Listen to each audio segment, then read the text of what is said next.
Breaking news ಟುಡೆಗೆ ಸುಸ್ವಾಗತ. ಶಾಲೆಯಲ್ಲಿ ವಿದ್ಯಾರ್ಥಿ ಗುರುಕಿರಣ್ ಅನುಮಾನಾಸ್ಪದವಾಗಿ ಸಾವನ್ನಪ್ಪಿದ್ದಾನೆ. ಇದಾಗಿರೋದು ಸ್ಟರ್ಲಿಂಗ್ ವಸತಿ ಶಾಲೆಯಲ್ಲಿ ವಿದ್ಯಾರ್ಥಿ ಗುರುಕಿರಣ್ ಸಾವಾಗಿದೆ. ಬೆಂಗಳೂರು ಉತ್ತರ ತಾಲೂಕಿನ ಕಾಟರಾಯಪ್ಪನಹಳ್ಳಿಯಲ್ಲಿರುವ ಶಾಲೆ ಇದು. ಗುರುಕಿರಣ್ 6ನೇ ತರಗತಿಯಲ್ಲಿ ಓದ್ತಾ ಇದ್ದ. ಮಗನನ್ನ ಕಳೆದುಕೊಂಡ ಪೋಷಕರ ಆಕ್ರಂದನ ಮುಗಿಲು ಮುಟ್ಟಿದೆ. ಪೋಷಕರು ಹೇಳ್ತಿರೋದು ಶಿಕ್ಷಕನ ಹಲ್ಲೆ ಮತ್ತು ಒತ್ತಡದಿಂದನೇ ನಮ್ಮ ಮಗು ಗುರುಕಿರಣ್ ಸಾವನ್ನಪ್ಪಿದ್ದಾನೆ ಅಂತ ಹೇಳಿ ಆರೋಪಿಸ್ತಾ ಇದ್ದಾರೆ. ಗುರುಕಿರಣ್ಗೆ ಹುಷಾರಿಲ್ಲ ಅಂತ ಹೇಳಿ ಪೋಷಕರಿಗೆ ಕರೆ ಮಾಡ್ತಾರೆ. ಆಸ್ಪತ್ರೆಯಲ್ಲಿ ಇದೀವಿ ಅಂತ ಹೇಳ್ತಾರೆ.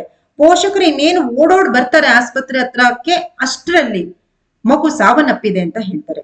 ಗುರುಕಿರಣ್ ಶೌಚಾಲಯಕ್ಕೆ ಹೋಗಿದೇ ತಪ್ಪಾಯ್ತಾ? ಅವನನ್ನ ಪಿಟಿ ಮಾಸ್ಟ್ರು ಹಿಗ್ಗಾಮೊಗ್ಗ ರಾಡ್ನಿಂದ ದೊಣ್ಣೆಯಿಂದ ಥಳಿಸಿದ್ದಾನೆ ಅಂತ ಹೇಳಿ ಅವನ ಜೊತೆ ಇದ್ದಂತಹ ಇನ್ನೊಂದು ಮಗು ಮಾಧ್ಯಮದೆದುರು ಪ್ರಶ್ನೆಗಳಿಗೆ ಉತ್ತರವನ್ನ ಕೊಟ್ಟಿದೆ.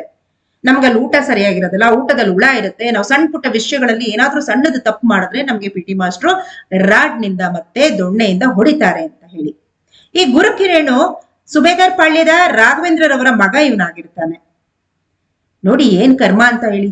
ಮನೆಯಲ್ಲಿ ಮಕ್ಕಳು ಓದಲ್ಲ, ಟಿವಿ ನೋಡ್ತಾರೆ, ಮೊಬೈಲ್ ನೋಡ್ತಾರೆ, ಮುಂದಿನ ಫ್ಯೂಚರ್ ಅನ್ನ ಬೆಳೆಸ್ಕೊಳ್ಳೋದಕ್ಕೆ ಸಾಧ್ಯ ಆಗೋದಿಲ್ಲ ಅಂತ ಯಾವುದೋ ಒಂದು ವಸತಿ ಶಾಲೆಯನ್ನ ನಂಬಿ ನಮ್ಮ ಮಕ್ಕಳನ್ನ ತಗೊಂಡೋಗಿ ನಾವು ವಸತಿ ಶಾಲೆ ಮೇಲೆ ಇರುವ 100% ನಂಬಿಕೆಯಿಂದ ಮಗುನ ತಗೊಂಡೋಗಿ ಅಲ್ಲಿ ಬಿಟ್ಟು ಬರ್ತೀವಿ.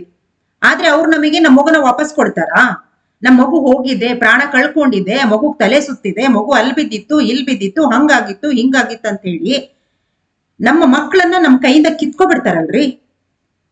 ಮಗು ತನ್ನ ಪೋಷಕರಿಗೆ ಕರೆ ಮಾಡಿ ತನ್ನ ಒತ್ತಡದ ಬಗ್ಗೆ ಅಥವಾ ತನಗೆ ಕೊಡ್ತಿದ್ದಂತ ಹಿಂಸೆ ಬಗ್ಗೆ ಏನಾದ್ರೂ ಹೇಳಿತ್ತಾ? ಪೋಷಕರು ಮುನ್ನೆಚ್ಚರಿಕೆ ಕ್ರಮವನ್ನ ತಗೊಳ್ಳಿಲ್ವಾ? ಮಕ್ಕಳನ್ನ ಓದಿಸೋ ಬರದಲ್ಲಿ ನಾವು ನಮ್ಮ ಮಕ್ಕಳನ್ನ ಮನಸ್ಸನ್ನ ಮತ್ತು ಮಕ್ಕಳನ್ನ ಇತ್ತೀಚಿನ ದಿನಗಳಲ್ಲಿ ಸಣ್ಣ ಪುಟ್ಟ ಮಕ್ಕಳು ಕೂಡ ನಮ್ಮನ್ನ ಬಿಟ್ಟು ಹೋಗ್ತಾ ಇದ್ದಾವೆ. ವಸತಿ ಶಾಲೆಯ ಬಳಿ ಪೆಟ್ರೋಲ್ ತೆಗೆದುಕೊಂಡು ಪೋಷಕರು ಮತ್ತೆ ಸಂಬಂಧಿಕರು ಬಂದಿದ್ದಾರೆ. ಪಿಟಿ ಮಾಸ್ಟರ್ನ ನಾವು ಬಿಡೋದಿಲ್ಲ, ಇವತ್ತೇ ಸುಟ್ಟು ಹಾಕ್ತಿವಿ ಅಂತ. ಆದ್ರೆ ಪೊಲೀಸ್ನವರು ಹರಸಾಹಸ ಮಾಡಿ ಪಿಟಿ ಮಾಸ್ಟರ್ನ ಉಳಿಸ್ಕೊಳ್ಳೋದ್ರಲ್ಲಿ ಅವರು ನಿಜವಾಗ್ಲೂ ಒಂದು ಹೆಚ್ಚಿನ ಕೆಲಸವನ್ನೇ ಮಾಡಿದ್ದಾರೆ. ನೋಡ್ಬೇಕು ಈ ಮಗುವಿನ ಪೋಸ್ಟ್ ಮಾರ್ಟಮ್ ರಿಪೋರ್ಟ್ ಬಂದ ಮೇಲೆ ಯಾವ ಕಾರಣದಿಂದಾಗಿ ಮಗು ಸಾವನ್ನಪ್ಪಿದೆ ಅಂತ ಹೇಳಿ. ನಿಜವಾಗ್ಲೂ ನಮ್ಮೆಲ್ಲರಿಗೂ ಕಾಡುವಂತ ಒಂದೇ ಪ್ರಶ್ನೆ, ಪೋಷಕರು ಮಕ್ಕಳನ್ನ ಮನೆಯಲ್ಲಿ ಸಾಕ್ಬೇಕಾ, ವಸತಿ ಶಾಲೆಗಳಲ್ಲಿ ಸಾಕ್ಬೇಕಾ, ಯಾವ ಸ್ಕೂಲಿಗೆ ಸೇರಿಸ್ಬೇಕು, ಅಥವಾ ಏನನ್ನ ಮಾಡ್ಬೇಕು, ಯಾವ್ದು ರೈಟ್ ವೇ, ನಾವ್ ಏನ್ ತಗೋಬೇಕು, ಮಕ್ಳಿಗೆ ನಾವ್ ಏನ್ ಕೊಡ್ಬೇಕು ಅಂತ ಹೇಳಿ ತುಂಬಾ ಕಷ್ಟಪಟ್ಟು ಮಕ್ಕಳನ್ನ ಬಹಳ ಕಣ್ಣಲ್ಲಿ ಕಣ್ಣಿಟ್ಟು ಸಾಕ್ತಾ ಇರ್ತೀವಿ. ಆದ್ರೆ ಕೊನೆ ಕ್ಷಣದಲ್ಲಿ ಇಂಥದ್ದೆಲ್ಲ ಆದಾಗ ತಂದೆ ತಾಯಿಗೆ ನಿಜವಾಗ್ಲೂ ಸಹಿಸ್ಕೊಳಕ್ ಶಕ್ತಿ ಇರಲ್ಲ. ಆ ಪೋಷಕರ ಆಕ್ರಂದನ ಮುಗಿಲಲ್ಲ ಏನ್ ಮುಟ್ಟಿದೆ ಅಂತ ಹೇಳೋದಕ್ಕೂ ಅಸಾಧ್ಯ ಆಗ್ತಾ ಇದೆ. ನೋಡೋಣ ಈ ಮಗುವಿನ ರಿಪೋರ್ಟ್ ನಲ್ಲಿ ಏನೆಲ್ಲ ಅಂಶಗಳು ಬರಬಹುದು, ಮಕ್ಕಳಿಗೆ ಈ ನ್ಯಾಯ ಯಾವ ರೀತಿ ನ್ಯಾಯವನ್ನ ಒದಗಿಸ್ಕೊಡ್ಬೋದು, ಈ ಸಾವು ಯಾವ ರೀತಿ ನ್ಯಾಯವನ್ನ ಒದಗಿಸ್ಕೊಡ್ಬೋದು ಅಂತ ಹೇಳಿ ಪೋಷಕರಿಗೆ ದೇವರು ಆ ಶಕ್ತಿಯನ್ನ ಕೊಡ್ಲಿ. ಹೀಗೆ ನೋಡ್ತಾರೆ ಬ್ರೇಕಿಂಗ್ ನ್ಯೂಸ್ ಟುಡೇ.